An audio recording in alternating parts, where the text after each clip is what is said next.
याकूब मेनन को फांसी हुई तो इस देश का पढ़ा लिखा मीडिया बोला, वो बोला इलेक्ट्रॉनिक बोला, प्रिंट नहीं बोला। बोले याकूब मेनन को गलत फांसी पे लटका दिया, याकूब मेनन के साथ अन्याय हुआ। याकूब जब फांसी पे चढ़ रहा था तो उसको अंतिम समय में उसकी 17 साल की बेटी से नहीं मिलने दिया गया। यह बहुत दुखद बात है। ये कौन बोला? ये देश का पढ़ा लिखा इलेक्ट्रॉनिक मीडिया बोला। तो फिर उसके बाद मैं बोला, मैंने कहा एक बात बताओ रे चोटों, जो आदमी 22 साल से जेल में बंद है उसके 17 साल की बेटी कौन सी वेबसाइट से डाउनलोड करते हो यार? आदमी के साथ दिक्कत ये हो रही हो, प्लेन में जाए तो मर जाए, हनीमून पे जाए तो मर जाए। बहुत सारे ऑफिस में काम कर रहे थे, उनके ऊपर प्लेन ही गिर गया,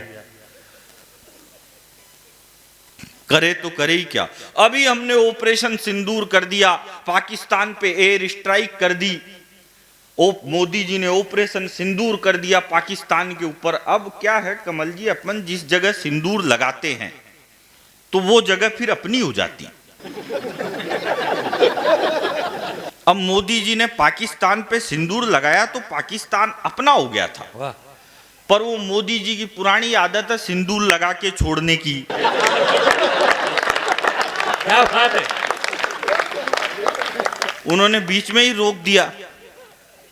वो अमेरिका का आ गया था एक भूरा बंदर बीच में। मैं पाकिस्तान की इतनी टेंशन नहीं पालता भाई साहब, मैंने तो मेरे कुत्ते का नाम पाकिस्तान धर रखा है। जब भी मन में आती है उसी के 2 लात देता हूं, मस्त रहता हूं, कौन टेंशन पाले। उधर पाकिस्तान कश्मीर पे हमला करता है, इधर मैं अपने कुत्ते का रावलपिंडी लाल कर देता हूं। अब ये जो कवि पीछे है ना, ये राहुल जी के खिलाफ बहुत कुछ बोलते हैं, बेचारे की इज्जत ही नहीं करते। नहीं बोलना चाहिए आप लोगों को राहुल गांधी के खिलाफ, किसी को भी नहीं बोलना चाहिए, क्योंकि राहुल गांधी हम हास्य कवियों के कुल देवता है।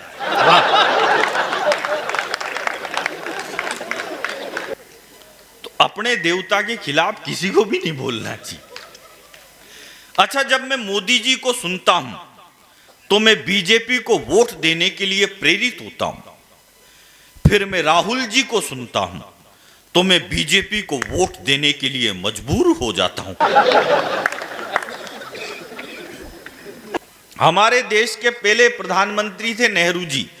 नेहरू जी के कपड़े विदेशों में धुलने जाते थे, मोदी जी ऐसा नहीं करते। मोदी जी के 10-20 जोड़ी गंदे होते हैं, वो खुद ही विदेश चल जाते हैं। सारे एक बार में ही धुलवा लाते हैं, बार बार का टंटा ही कौन पाले।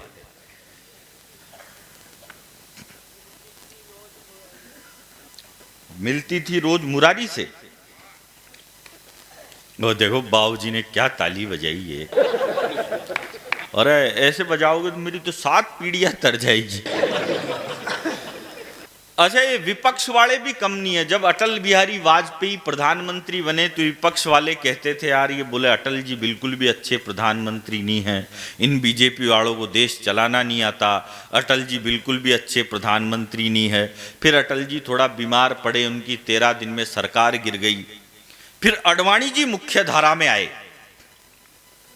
तो अडवाणी जी ने पाकिस्तान में जाके जिन्ना की मजार पे फूल चढ़ा दिए। तो जिन्ना की पे तो नहीं चढ़े, उनकी खुद की पे ही चढ़ गए। तो ये बोले कि अडवाणी जी तो और खराब है, इनसे तो अटल जी लाख गुना अच्छे हैं। ये अडवाणी जी तो और खराब है, इनसे तो अटल जी लाख गुना अच्छे हैं। फिर अडवाणी जी भी पीछे हटे। फिर वो आए 56 इंच की छाती वाले, चाय वाले। तो चाय वाले को देख के बोले कि ये चाय वाला तो और खराब है, इनसे तो अडवाणी जी लाख गुना अच्छे थे, इनसे तो अटल जी लाख गुना अच्छे थे। और मैं तो कह रहा हूं रे विपक्ष वालों, अभी तो तुमने चाय वाला देखा है, जिस दिन यूपी का गाय वाला देख लिया उस दिन विपक्ष वालों को ये नरेंद्र मोदी देवता नहीं लगने लग जाए तो मेरी गारंटी। हो मिलती थी रोज मुरारी से, पर सेटिंग थी गिरधारी से। अब आए तुम्हारे तारी अब छिड़े। जब तक सारे लोग तालियां नहीं बजाएंगे एक ही लाइन सुनाता रहूंगा मैं।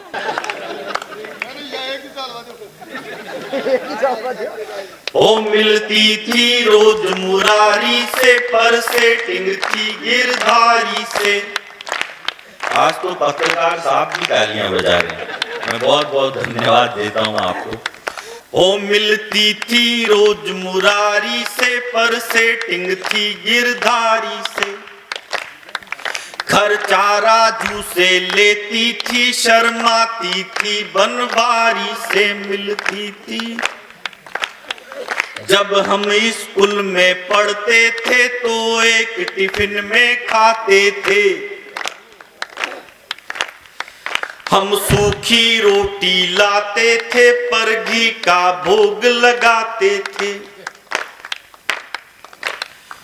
अब रास्ते में मिलती है तो आहें भर के रह जाते हैं, और उसके दो दो बच्चे मुझको मामा जी कह जाते हैं। वो हो गई पूनम ढिल्लो सी, अब तालियां किया। वो हो गई पूनम ढिल्लो सी, हम रह गए अटल बिहारी से मिलती थी रोज।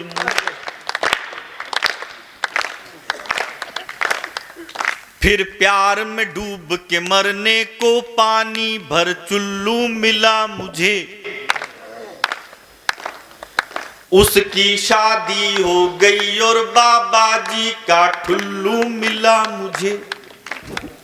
हम कभी कभी उस लड़की की इस हरकत से डर जाते हैं। क्या बात है। वो कसम बाप की खाती है तो चाचा जी मर जाते हैं। वो कसम बाप की खाती है तो चाचा जी मर जाते हैं। उसका कैरेक्टर मिलता है दिल्ली के एक तिवारी से मिलती थी रोज मुरा। अच्छा, हमारे पड़ोस में एक लड़का है, वो लड़का थोड़ा अटक अटक के बोलता है। अब एक दिन वो मेरे पास आ गया, बोला भाई साहब। मैंने कहा क्या हो गया? बोला भाई साहब गजब हो गया। मैंने कहा क्या हो गया? और अब बोला भाई साहब अभी अभी अक्षय कुमार की नई पिक्चर लग रही है थिएटर में, जोली LLB 3, वही देख के आ रहा हूं। आप बोलो तो आपको ये स्टोरी सुनाऊं? अब उसने मेरे को स्टोरी सुनाई। 3 दिन तक तो उसका इंटरवल ही नहीं आया। एक दिन वो एक दुकान पे चल गया, उसने दुकानदार से कहा, बोला भाई साहब कोई काम धंधा हो तो बताओ। दुकानदार ने उसको 10 महाभारत दी, बोला जा इनको बेच के आ। वो गया और 5 मिनट में 10 महाभारत बेच के आ गया। फिर बोला भाई साहब ये तो यूं ही बिक गई, थोड़ी ज्यादा दो। दुकानदार ने उसको 50 महाभारत दी, वो फिर 1 घंटे में बेच के आ गया। फिर बोला भाई साहब इतनी कम से मेरा पड़ता नहीं आएगा, थोड़ी ग्रोथ बढ़ाओ। दुकानदार ने अब की बार उसको 500 महाभारत दी, वो फिर 2.5-3 घंटे में बेच के आ गया। तो दुकानदार का दिमाग खराब हो गया, बोले ये 500 महाभारत बेचने में आदमी को पूरी जिंदगी लग जाए तो नहीं बिकती, तू जाता है घंटे 2 घंटे में कैसे बेच के आता है? तो बोला भाई साहब इसमें करना क्या है? घर घर जाता हूं, दरवाजा खटखटाता हूं और कहता हूं कि खरीद रहे हो कि पढ़ के सुनाओ।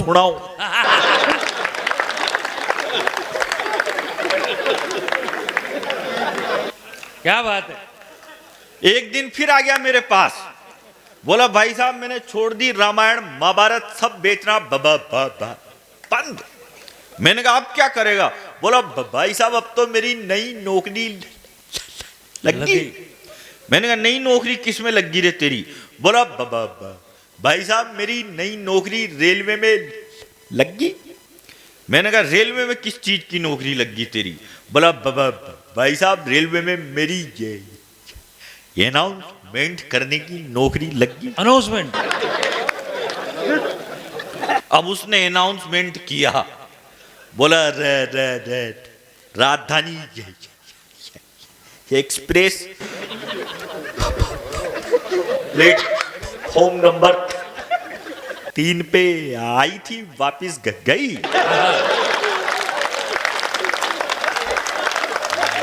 ये एक बार दोनों हाथ ऊपर उठा के तालियां बजाओ।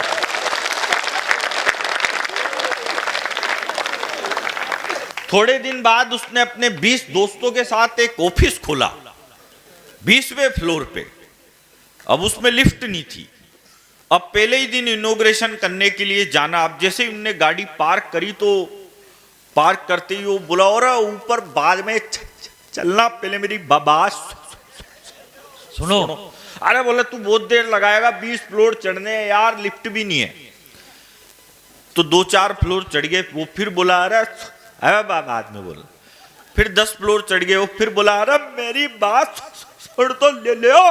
अरे बोला बाद में बोलना यार, 20 फ्लोर चढ़ने हैं। फिर 20 फ्लोर चढ़ गए तो सबने हाफते हाफते पूछा उससे, बोला भाई बता तू क्या बोल रहा था? बोला मैं तो ये बोल रहा था कि ऑफिस के ताले की चाबी तो नीचे कार में ही रह गई। क्या बात है। थोड़े दिन बाद वो क्रिकेट का मैच खेलने चला गया और क्रिकेट का मैच खेलने गया तो अंपायर ने उसके सामने सिक्का उछाला। बोला मांग, हेड मांगेगा कि टेल मांगेगा? अब सिक्का आसमान में। यही उसके तो जो आ गया जो ही असल है। क्या बात है। अभी आपने देखा होगा हमारे देश के एक बड़े संत थे रामभद्राचार्य जी। तो रामभद्राचार्य जी ने कहा कि मैं प्रेमानंद महाराज को चुनौती देता हूं कि उनको संस्कृत का एक भी श्लोक आता हो तो बोलकर दिखाए। हालांकि दोनों बड़े बड़े संत हैं, मैं तो छोटा सा बालक हूं, इतने बड़े संतों के बीच में क्या बोलूं। पर इतना जानता हूं कि संत वो नहीं होता जिसे अपने ज्ञान का अहंकार होता है, संत वो होता है जिसे अहंकार का ज्ञान होता है। क्या बात है। अभी महाराष्ट्र में एक मारवाड़ी बच्चे को पीटा गया और उससे कहा कि मारवाड़ी नहीं, हिंदी नहीं, मराठी में बात करो, महाराष्ट्र में रहना है तो मराठी बोलनी पड़ेगी। तो बोला भाई साहब मेरे को नहीं आती मराठी, नहीं आती नहीं है तो कैसे बोलूं? मैं एक बात बता रहा हूं इस मंच पर, तमिलनाडु में भी चला कि यहां पर हिंदी नहीं चलेगी, केवल तमिल चलेगी। एक बार एक जंगल में सारे जानवर इकट्ठा होकर शेर के पास चले गए और शेर से जाके बोले राजा जी ये जंगल में सियार बहुत हू हू करते हैं, आप एक काम करो इनको जेल में डालो। तो शेर बोला जी सियार हू नहीं करेंगे तो क्या करेंगे? बोला भाई साहब नींद डिस्टर्ब होती है, इनको जेल में डालो। तो शेर ने सियारों को जेल में डाल दिया। 2-4 दिन बाद फिर चले गए, बोला भाई साहब जंगल में गधे भी बहुत ढेचू ढेचू करते हैं, इनको भी जेल में डालो। हालांकि जंगल में गधे नहीं होते हैं, हाँ। पर जब विधानसभाओं में हो सकते हैं, वाह वाह वाह वाह वाह, तो जंगल में क्यों नहीं हो सकते हैं? बोला भाई साहब नींद डिस्टर्ब होती है, इनको भी जेल में डालो। अरे बोला गधा ढेचू ढेचू नहीं करेगा तो क्या करेगा? बोला भाई साहब नींद डिस्टर्ब होती है, जेल में डालो। शेर ने उनको भी जेल में डाल दिया। 4-5 दिन बाद फिर चले गए, जानवर इकट्ठा होके बोला भाई साहब जंगल में कौवे भी बहुत काऊ काऊ करते हैं, इनको भी जेल में डालो। शेर बोला जी कौवे काऊ काऊ नहीं करेंगे तो क्या करेंगे? बोला सर नींद डिस्टर्ब होती है, इनको जेल में डालो। तो शेर बोला जी कौवा आसमान में उड़ता है, मैं जमीन में चलता हूं, उसको मैं जेल में कैसे डाल सकता हूं? तो जानवर बोले नहीं डाल सकते जेल में, तो राजा जी फिर इस्तीफा दो। तो शेर ने इस्तीफा दे दिया। अगले दिन फिर कुत्ते को जंगल का राजा बनाया गया। वाह। ध्यान रखना, जब भी शेर इस्तीफा देगा तो कोई ना कोई कुत्ता ही राज करेगा। और कुत्ते ने राजा बनते ही घोषणा कर दी, बोले आज से ना जंगल में कोई ढेंचू ढेंचू करेगा, ना आज से कोई जंगल में हू हू करेगा, ना आज से कोई जंगल में काऊ काऊ करेगा। जिसको भी जंगल में रहना है केवल भो भो करनी पड़ेगी और कोई भी भाषा इस जंगल में नहीं चलेगी। तो जानवर बोले जी हम भो भो कैसे कर सकते हैं भाई साहब, हमको तो आती ही नहीं है। तो शेर बोला, वो कुत्ता बोला, बोलो नहीं आती तो जाओ यहां से। तो सारे जानवर दूसरे जंगल में जाके बस गए। अब कुत्ता अकेला ही भो भो करता, कुत्ता अकेला ही भो भो सुनता, कुत्ता अकेला ही भो भो करता, अकेला ही भो भो सुनता। इसलिए कहता हूं भाई साहब, जिसको भो भो आती है उसको भो भो करने दीजिए, जिसको ढेचू ढेचू आता है उसको ढेचू ढेचू करने दीजिए, जिसको काऊ काऊ आती है उसको काऊ काऊ करने दीजिए, जिसको बिहारी आती है उसको बिहारी बोलने दीजिए, जिसको मराठी आती है उसको मराठी बोलने दीजिए, जिसको मारवाड़ी आती है उसको मारवाड़ी बोलने दीजिए। क्योंकि भाषा कभी भी विवाद का विषय नहीं होती, भाषा हमेशा संवाद का विषय होती। बहुत ही बढ़िया, जिंदाबाद। अभी सोनल जी ने कहा, बोले मैं ये करके चली जाऊंगी, अपना बना के चली जाऊंगी, और जा भी रही है। लेकिन अब जा रही हो जिसका, ये माइक तुम्हारा थर थर क्यों कर रहा है यार? लाइट स्पार्क कर रही है कि मैं कर रहा हूं? अब मैं आपको एक बात बताऊं शाहपुरा वालों, हम 4 भाई हैं। जो मेरा सबसे बड़ा भाई है वो एमकॉम पास है और वो बेरोजगार है। जो मेरा दूसरा भाई है वो एमबीए पास है और वो भी बेरोजगार है। जो तीसरा है वो एमए है, जो कोई भी कर लेता है, वो भी बेरोजगार है। और जो चौथा है वो मैं केवल 5वीं पास हूं और मैं हिंदुस्तान के हंसी के सबसे बड़े show the great Indian laughter challenge का विजेता हूं। इसमें कोई ताली बजाने की बात नहीं थी। बात यह है कि जो बेवकूफ बोल रहे थे कि हम चांद पे जाने से 2 किलोमीटर से चूक गए, हम चांद पे जाने से 2 किलोमीटर से चूक गए। अब एक बात बताओ शाहपुरा वालों, जब मेरे पिताजी को लाफ्टर चैंपियन पैदा करने के लिए 3 पड़ाव पार करने पड़े और एक बार में ही बोल रहे, बोले हम चांद पे जाने से 2 किलोमीटर से चूक गए, हम चांद पे जाने से 2। अरे ट्राई तो करो, बात कुछ भी नहीं है। बात यह है मेहनत करनी पड़ती है, कोशिश करनी पड़ती है। ज्यादा पढ़ा लिखा होने से कुछ भी नहीं होता सर। अब जैसे आप सोफे पे बैठे हो तो आप तो पढ़े लिखे ही होंगे,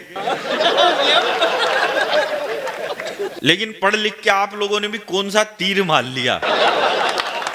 सुन तो 5वीं पास को ही रहे हो।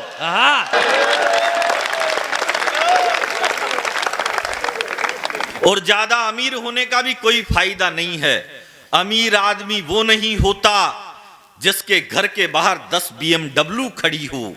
अमीर वो भी नहीं होता जिसके पास 1000 एकड़ की संपत्ति हो। जिस घर के बाहर बच्चे और बुजुर्ग मुस्कुराते हुए मिले, समझ जाओ वही घर किसी अमीर की। जिंदाबाद।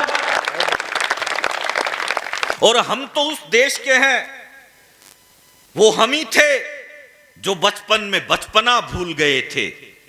वो हम ही थे जो बचपन में बचपना भूल गए थे। वो हम ही थे जो 23 साल की उम्र में फांसी के फंदे पर झूल गए थे। वो हम ही थे जिसने गर्भ में शिक्षा पाकर द्रोणाचार्य के चक्रव्यूह को तोड़ दिया था। वो हम ही थे जिसने सिकंदर के रथ को वापस मोड़ दिया था। वो हम ही थे जिसने अंगारों पर चलने का साहस जुटा लिया था। और एक जड़ी बूटी मांगी थी किसी ने तो पूरा पहाड़ हथेली पर उठा लिया था। क्या बात है, जिंदाबाद। एक बाबूजी आए, देखो तुमने कितने सारे भगाए, अब मैंने कम से कम एक तो बुलाए। बैठो भाई साहब। अब थोड़ा सा आज के प्रोग्राम से लग भी रहा है कि ठंड चालू हो चुकी है। और ठंड में मेरे संपट नहीं आता है भाई साहब। रात के 3 बजे तक तो मेरे को यही समझ में नहीं आता ये रजाई लंबी किधर से और चौड़ी किधर से। ये जो आप ये रिकॉर्डिंग कर रहे हो ना भैया, ये जमाना गया। अब आप थोड़ा अपडेट हो, अब नया जमाना आ गया। अब हम लड़के तो कम करते ही यूज, ये लड़कियां महिलाएं ज्यादा करती है। अब इनको फोटो खींचना हो, आप ढंग से देखना, सेल्फी खींचते टाइम लड़कियों का और बीड़ी पीते टाइम गांव के बूढ़े डोकरों का मुंह एक जैसा हो जाता है। और मैं जिंदगी में सब करता हूं, लेकिन मैं बीड़ी पीने वालों का बिल्कुल भी भरोसा नहीं करता, क्योंकि वो बार बार एक ही बात कहते हैं, देख अग्नि हाथ में, झूठ ना बोल रो। वो वहां भी धर्म ढूंढ लेता है। क्या ये बीड़ी वाले हैं क्या? हाँ तो क्या हो गया भाई साहब, आप स्वदेशी हो भाई, आप दूसरे देश में पैसा तो भेज नहीं रहे ना। बीड़ी वाला भारतीय होता है, स्वदेशी होता है, सिगरेट वाला होता है विदेशी। वो पिछले दिनों एक अंग्रेज मिल गया मेरे को, अंग्रेज मुझसे बोला तेरे को इंग्लिश आती है? मैंने कहा यस। बोला कितनी? मैंने कहा बस। हालांकि कमल जी इंग्लिश ज्यादा हार्ड नहीं होती जी, बस उसमें थोड़ा सा पानी ज्यादा मिलाना पड़ता है, फिर उसके बाद वो भी सॉफ्ट हो जाती है। अब ये बिना बात परेशान हो रहा, बोला 250 रुपए की बोतल में बोट बिक रहे। कोरोना काल में जब इस देश की अर्थव्यवस्था गर्त में चली गई थी, कोरोना काल में जब इस देश की अर्थव्यवस्था औंधे मुंह गिर गई थी, तो इस देश की अर्थव्यवस्था को न मोदी जी ऊपर उठा सके, न राहुल जी ऊपर उठा सके, न ये भाई साहब जो आ रहे हैं ये ऊपर उठा सके। आओ ये अर्थव्यवस्था गिरा क्या है उधर, क्या बात है। कोई अर्थव्यवस्था को ऊपर नहीं उठा सका, न मोदी जी, न राहुल जी, न केजरीवाल जी, न वो बंगाल वाली, कोई नहीं उठा सका। तो इस देश की सरकार ने न सबसे पहले मंदिर खोला, न मस्जिद खोली, न गिरजाघर खोले, न गुरुद्वारे खोले। हिंदुस्तान की सरकार को केवल एक ही कौम पर भरोसा था, और देश की सरकार ने सबसे पहले खोले तो दारू के ठेके खोले, और पी के बेवड़ों ने अर्थव्यवस्था को इतना ऊपर उठाया, इतना ऊपर उठाया, इतना ऊपर उठाया, वो नीचे आने का नाम ही नहीं ले रही। वाह क्या, बहुत सारे तो अर्थव्यवस्था ऊपर उठाने के चक्कर में खुद ऊपर उठ गए। अरे वो एक आया मेरे पास, बोला गुरुजी ज्ञान दो। मैंने कहा क्या ज्ञान चाहिए तेरे को? बोला ऐसा ज्ञान दो जो लुगाई जिंदगी भर मेरी गुलाम बन के रहे। अरे मैंने कहा ऐसा ज्ञान तो मेरे खुद के पास ही नहीं है, तेरे को कहां से दूं? अरे बोला आप इतने बड़े कलाकार, इतने बड़े कवि, आप तो दे ही सकते हो ज्ञान। तो मैंने कहा तेरी शादी हो गई? बोले नहीं भाई साहब अगले महीने शादी है। ऐसा ज्ञान दो जो लुगाई मेरी गुलाम बन के रहे। तो मैंने कहा ले जा ज्ञान, ले जा। और क्या देना ही पड़े। तो बोला करना क्या है? मैंने कहा कुछ भी नहीं करना, शादी के पहले ही दिन तेरी लुगाई के पास एक दारू की बोतल ले जाके रख देना। तेरी लुगाई देखते ही कहेगी ये कैसा बेवड़ा पति मिल गया मेरे को, शादी के पहले ही दिन दारू की बोतल लेके आ गया। तू उसी के सामने दीवार पे फेंक के फोड़ देना। वाह। और कह देना आज से तेरे प्यार में बंद। तेरी लुगाई जब तेरा इतना बड़ा त्याग और बलिदान देखेगी तो जिंदगी भर तेरी गुलाम बन के रहेगी। उसने वैसा ही किया, शादी के पहले ही दिन लुगाई के पास दारू की बोतल ले जाके रखी। उसकी लुगाई देखते ही बोली ठीक है बनाओ, लेकिन मेरे पेग में सोडा मत डालना। वाह। देखो हंसो मुस्कुराओ, हंसने मुस्कुराने के लिए ही तो अपन यहाँ पे बैठे हैं। भाई ये जितने भी भगत सिंह फांसी पे क्यों झूले? इसलिए झूले कि आप हंसो मुस्कुराओ। वाह। इन्होंने सबने जो इतना बलिदान किया वो आपकी मुस्कुराहट के लिए किया है। मेरी लड़ाई किसी चाइना, पाकिस्तान, अमेरिका से नहीं है, लेकिन अमेरिका से है थोड़ी बहुत। आप पहले नहीं थी, आजकल हो गई। और मैं तो कहता हूं कि जहरीले सांप पर सोतेले बाप पर भरोसा कर लेना। नहीं करना चाहिए पर कर लेना। जहरीले सांप पर, सोतेले बाप पर, मौसमी हवा पर, एक्सपायरी डेट की दवा पर, झोला छाप डॉक्टरों पर, गुटखा छाप एक्टरों पर चाहे भरोसा कर लेना, मगर बदलते हुए परिवेश पर भरोसा मत करना। पागल कुत्तों का भरोसा कर लेना, मगर अमेरिका जैसे देश का भरोसा मत करना। वाह, जिंदाबाद, क्या बात है सुरेश जी। है इसमें क्या जिंदाबाद, भरोसा ही तो नहीं करने की कह रहा हूं। वो कवियत्रियां भी तो ये भरोसा नहीं कर रही थी कि ये बाद में नहीं देगा पेमेंट, तो अभी लेके जाओ। अब आप फेसबुक पे डालोगे, आपकी गर्लफ्रेंड को दिखाओगे, फिर वो मेरे को फ्रेंड रिक्वेस्ट भेजेगी, उसमें नुकसान आपका ही है।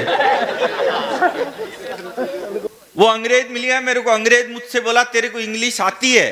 अरे मैंने कहा आती है नहीं आती तू पूछ तो सही। बोले इंग्लिश आती है तो एक काम कर, उधर जो वो लड़की साइड में खड़ी है उसको इंग्लिश में यहाँ बुला। अब इतनी सी तो मेरे को आती थी, मैंने कह दिया बेबी प्लीज कम हियर। लड़की आ गई, बगल में खड़ी हो गई, लेकिन अंग्रेज भी पट्ठा डेढ़ छाना, बोला अब इसको इंग्लिश में वापस वहीं भेज। वाह, अब ये वाली मेरे को नहीं आती, लेकिन मैं भी राजस्थान का, भगवान कसम में वहीं पे गया जहां से लड़की आई थी, वहां जाके फिर बोल दिया प्लीज कम हियर। वाह,